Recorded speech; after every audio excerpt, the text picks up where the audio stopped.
A prayer offered in Jerusalem 175 years ago recently brought a delegation of Mormon and Jewish leaders to the Holy Land.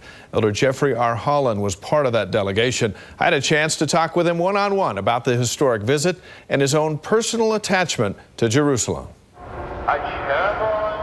It's a place of promise. It is a place of peace. Elder Holland talking about Jerusalem, a place close to his heart. I think people are sometimes afraid to go there, afraid to have their students enroll at the BYU Jerusalem Center or whatever the activity is.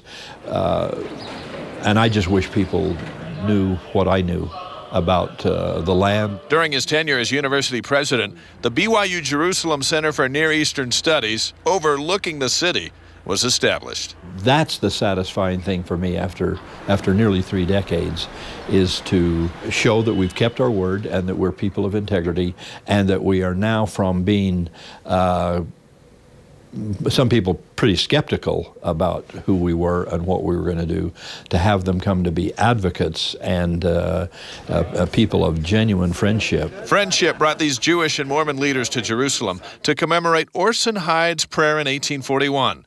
The prayer dedicated the land as a gathering place for the Jewish people. I'm really amazed that the Mormon Church had the vision and sent one man to then Palestine. He reported back that this is the homeland of the Jewish people. The idea for the event came not from the LDS Church, but from former New York Attorney General Robert Abrams. I never dreamt that it would turn into the kind of day that it was. How important was it to have that group there? It suggests a level of interest on their part. It suggests a level of interest that, by and large, we haven't had before. I'm very optimistic about the future of the relationship between Mormons and Jews. It will be a very productive friendship for both groups, but also for the world.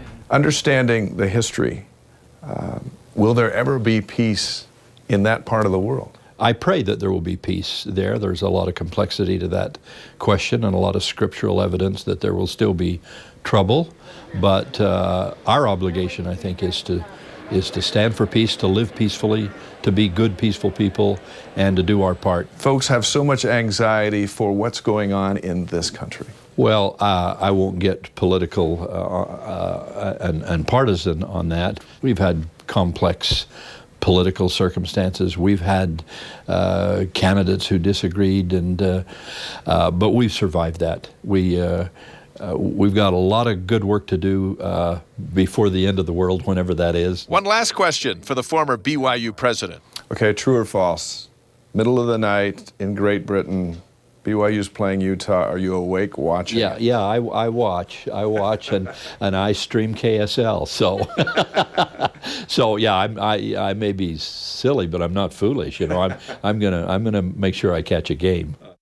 And we do know who he was cheering for. That's